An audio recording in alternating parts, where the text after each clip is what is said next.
rehearsal. All that one more time. Okay, ready? Okay, now we got it. Introducing yourself.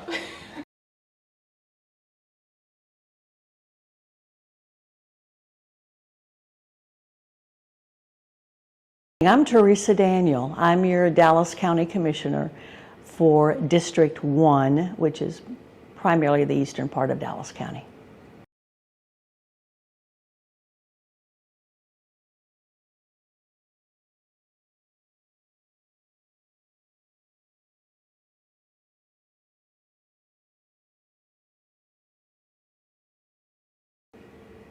I can. It was a few years ago, and it was at a time when you had to be 21 to vote. So I no longer lived, I'm from South Bend, Indiana, and came to Texas as a VISTA volunteer, and so voted for the first time in the state of Texas. And I was in Rio Grande City, Starr County, the very southernmost county in the state, where they only had paper ballots. So you were handed a sheet of paper, and you had a pencil and you marked on your ballot, you folded it up and put it in the ballot box. And that was my first time voting. So I remember it as being a very kind of a flashback experience, rather than, I always used to go vote with my parents, where you would go in the voting machine and you'd pull the lever across and it would close the curtain around the machine with you.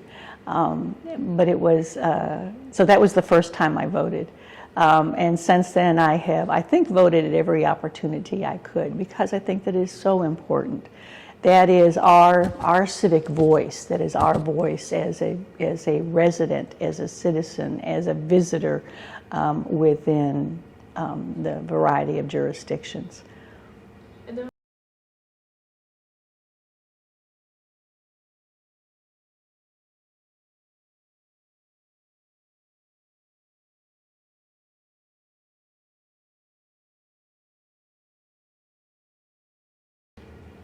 Well, it's a two-part question, for one thing, and one is to make sure that you ensure that the voting process is available to everybody who is able to participate, and that is making it accessible, making it of providing education so that people know what the process is and then what they are voting for.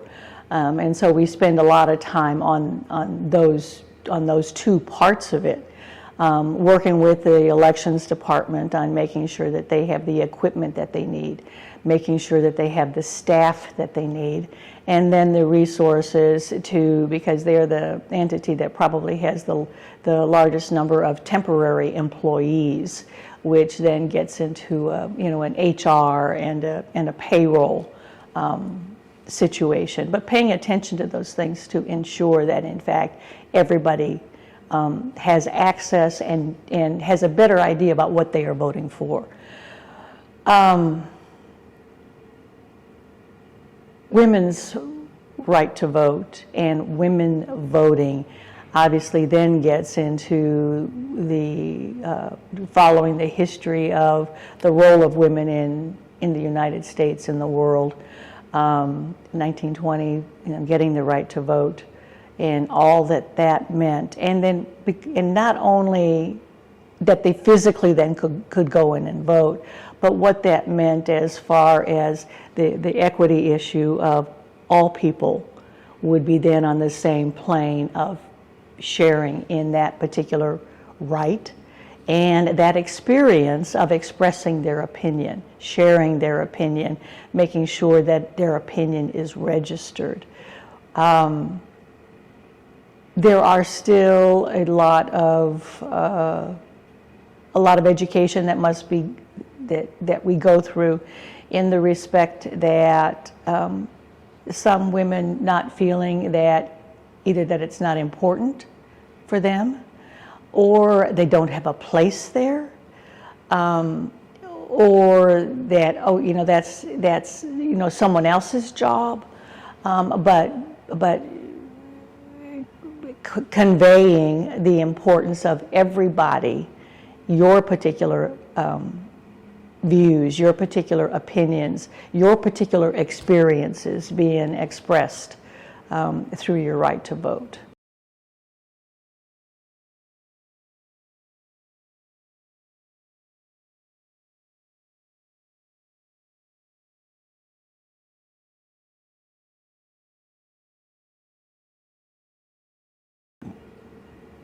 Lest you forget.